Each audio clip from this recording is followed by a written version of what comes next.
how would you like to take the stress out of Christmas this year? No cooking, no cleaning, no snoring from that aunt you always have to invite every year. In fact, no work at all. If you like the sound of that, and keep watching this week's episode of Planet Cruise Weekly, because it's all about cruising at Christmas.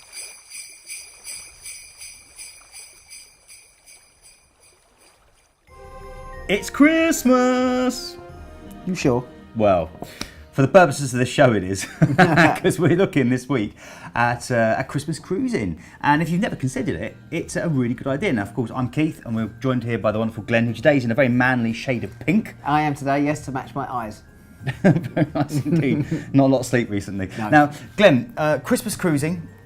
Cruising over the Christmas period, something we've both experienced from the point of view of being on board ship and kind of being the other side and working for our Christmases. Yeah. But it can be a great way to really experience something different over the festive season. Yeah, of course it is. I mean, it's great to get away. I think people, you've got two choices. You stay at home and do everything at home, or you go away on a holiday. And I think cruising now has become a thing where families get together and they go abroad, don't they? And they just want that easy life, really. I mean, it's really good on cruises for people that love or hate Christmas, really. And that's what's so good on ships, is that you do get both types of people, and both can be accommodated, because there's a lot of space, there's a lot of different stuff going on, and not everything is Christmas themed, but if you do want the Christmas themed stuff, there is lots of that as well.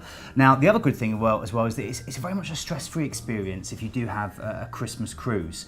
There's no cooking, there's no cleaning, of course there's singing carols on deck while you're overlooking the sea. You get these wonderful multi-course holiday meals that are prepared by professional chefs. You can get a tan, you can really have a wonderful warm weather or cold weather Christmas. Now, another great thing is that cruising over Christmas is pretty much unique, because a Christmas cruise is really different from the type of cruises you'll experience on board the rest of the year. And that's because the officers, the staff and the crew really embrace the holiday season.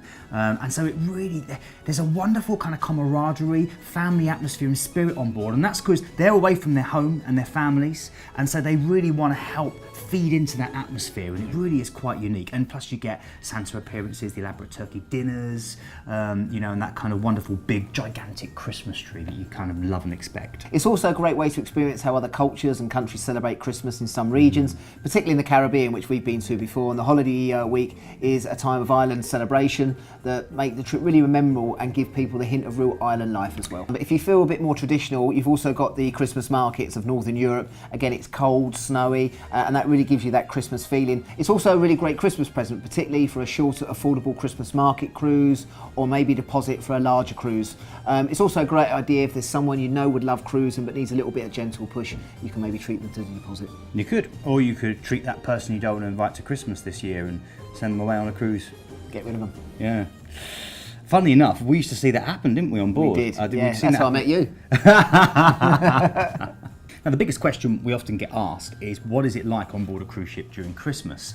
Which actually is a really good question, because they're big, a lot of these ships. There's a lot of space. And of course, they normally have quite a certain programme that gets repeated every week, which isn't anything to do with Christmas. So what happens on Christmas? Well, for a start, ships and the crew tend to go all out. The ships get beautifully decorated. Normally from the start of December, they'll hide in a professional decorating company that will come on board in one of the home ports. For Cunard, they used to come on board in Southampton, and they will spend sometimes 2, 3 to 4 days getting the ship ready.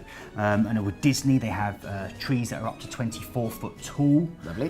Even with Cunard, they used nearly 3,000 foot of garlanding around the ship. And you'd have these wonderful gingerbread displays. Plus, nearly 4,000 Christmas crackers were used on board Queen Mary 2 on Christmas 2013. There you go.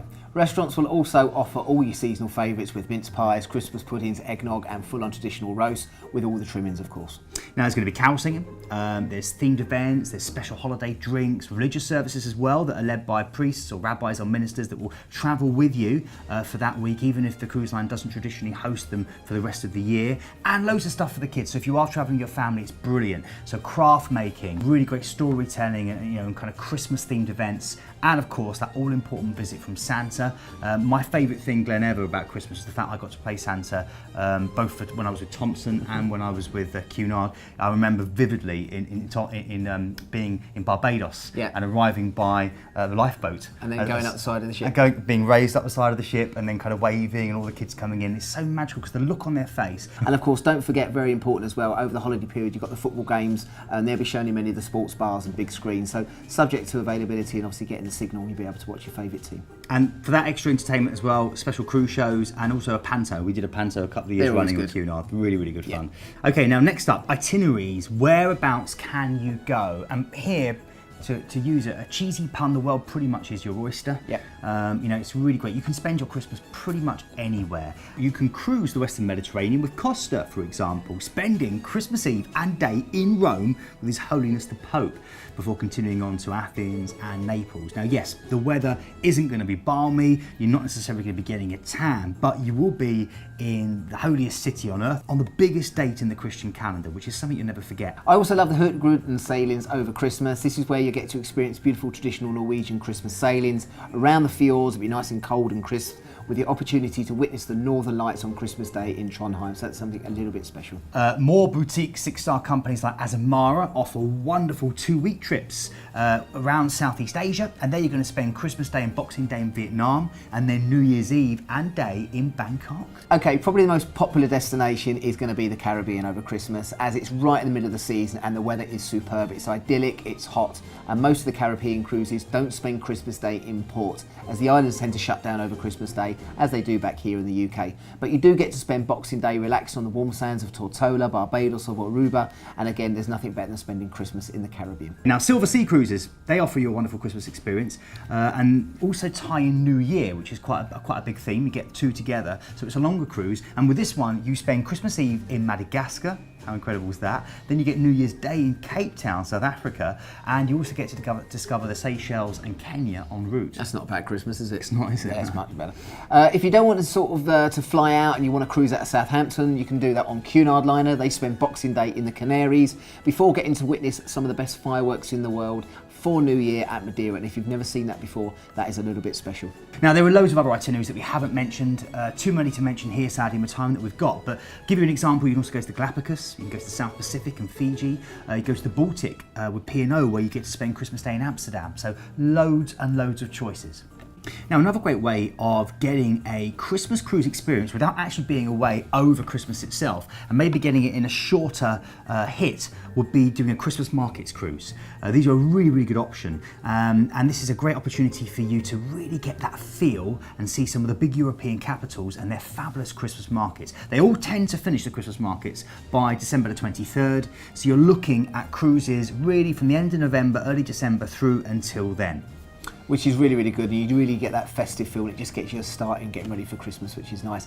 Now, if you want to do this, sometimes you don't even have to fly. You can actually leave from UK ports, and they traditionally only take between sort of 3 and 5 days, and they're a great opportunity to get that cruising fix if you're missing out on your cruising. So also some Christmas shopping in what is normally really competitive prices as well, so you can pick yourself up a few bargains. And if you check out episode 33 on mini cruises, this will have loads more information about that as well. Yeah, click that link there. Now, the best way to explore the true European Christmas, though, is through a river cruise. And the first one to look at is the Rhine. Now, here you can enjoy a 4-day trip from Mainz, which includes the Christmas markets in Mannheim, in Heidelberg and Strasbourg. In fact, Strasbourg is thought to be the oldest, dating back to 1570. And the other great European river to consider is the Danube. And this gives you great cruises from Nuremberg through to Budapest, beginning with a visit to the world's largest Christmas market, which includes stops in medieval Regensburg and the Imperial Schönbrunn Palace. It's beautiful. And of course, you've also got the Seine as well, which snakes through Normandy's rural landscape. Cruises start and end in Paris, where the City of Lights puts on a spectacular display for the festive season, including the Champs-Élysées illuminations and the Christmas market, stretching from the Rond-Point to the Place de la Concorde Ferris wheel. So you decided where you want to go on your Christmas cruise. Now you have to decide on the type of ship that you want to go on. And again, lots and lots of choice. Let's start really from the biggest down to the smallest. So the huge, big super ships that we're seeing now from the likes of Carnival and Royal Caribbean and NCL, you know, they're amazing. They offer lots of great facilities, particularly for families and for young people. But of course, there's a flip side to that, because if you're going to attract lots of young people, there's going to be lots of young people around, particularly at Christmas. So it's a sort of 50-50. It's kind of what works for some doesn't work for others, isn't it, Glenn? Yeah, and I think, like, for example, I was on the biggest one, the Harmony of the Seas this year on Royal Caribbean. That wasn't even a Christmas cruise, and there was loads and loads of kids on there, which create a fantastic atmosphere at Christmas. But if you're not I don't know how to say this correctly, but if you don't want to be with thousands of kids for Christmas, then maybe the big ships is not for you, and that's why we've got other ones. And some people don't. Some people have had their kids and now want to have a little bit of a break, don't exactly, they? That's fair enough. Exactly. You've also got the mid-sized ships. These are more conducive to parents with young children who want to socialise with other adults or multi-generational groups, looking to sort of make everybody happy. Then you've got the small, more luxury ships. They tend obviously to have fewer people on board and fewer children, or even no children. But again, maybe a slightly more mature clientele. If you're choosing a river cruise, then they'll only be offered with smaller ships for maximum about 200 people on board. And again, if you're taking kids of any age, be sure to look into the youth programme before you sign up, while most mainstream and premium ships have youth facilities and some offer more creative and large-scale programming. Now to our favourite part of the show, where we share our knowledge with you. We pass on our experience. God help us. Okay, yeah, it's our top tips. So the first one is, if you are a large group or family that are considering going on a Christmas cruise, make sure you book early, because then you'll be able to get yourself maybe a family suite or the interjoining cabins that tend to go so early. So make sure you book early to avoid disappointment. And if you are a large group and maybe you want to kind of make it as affordable as possible, maybe just get the head of the clan. So, you know, whoever you think deserves the nicest cabin, book them into a big suite, get everyone else in, you know, maybe outsides or a few insides, and then use that suite as the centre for all your activities, family-wise, when you're on board. Good idea. If you're bringing Christmas presents as well, leave them unwrapped if you're flying to the home port, and make sure you pack some scissors in your checked-in luggage when flying. Tape and wrapping paper to doll them up once on board, so don't pre-wrap your presents before flying out. And if you don't want to lug your presents with you and you want to bring some extras home, then you can also take advantage of the onboard sales in the shops around Christmas times, and all have some really, really good bargains as well, so you might be able to pick yourself up something really special. Now, another good tip is if you want to experience the Christmas magic, but you don't want to take that time off over Christmas itself, then consider Christmas cruises earlier in December. The ships do get decked out and decorated from the beginning of December, and there will be a few pre-festive extras thrown on the cruise, and the prices tend to be even more competitive, so you can grab yourself a real bargain. Yeah, there's some really good deals sort of start of December going into sort of the 20th and stuff, so that'd be really, really good.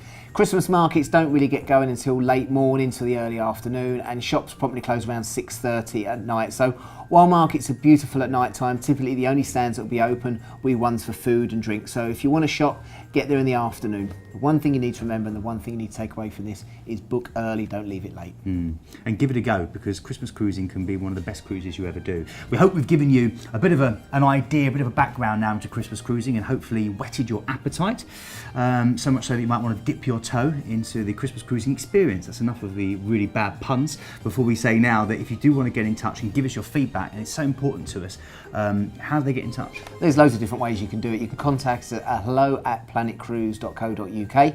You can also check out Facebook and Twitter. Most importantly, go onto our website, our Planet Cruise website. And talking about Christmas cruising and the website, if you would like that link once again to find out what Christmas cruises are currently on offer, click the link there and it will take you straight through to the landing page. Right, a big thank you to these people who got in touch. We should say actually, of course, that last week I was away with wonderful Gavin Mann, our cameraman, who's behind the lens as we speak. Hello, Gavin. First of all, when we were walking down the street in Gibraltar, this is so bizarre, Glenn. We're walking down the street in Gibraltar, just up the top end, and suddenly I get this Keith, like that, and I look around. Taxman. So yeah, the bailiffs. Yeah, no, it was a gentleman, a Romanian gentleman, who lives in Romania and watches in Romania. So I hello to people that watch in Romania. I didn't know we had watch what in Romania? He watches the show. No, he doesn't. He does. Seriously, Really? yeah, absolutely. Hello to you. We never actually learnt each other's names, so I feel bad there. But mulțumesc mult, which is thank you very much in Romanian. Okay, and also a big hello to Tracy Newby as well, who tweeted and said it would appear we crossed paths, Keith.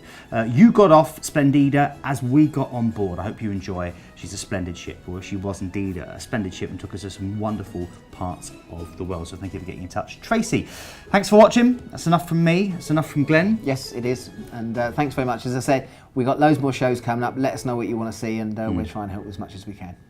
Ho, ho, ho. Ho, ho, ho. Cheers.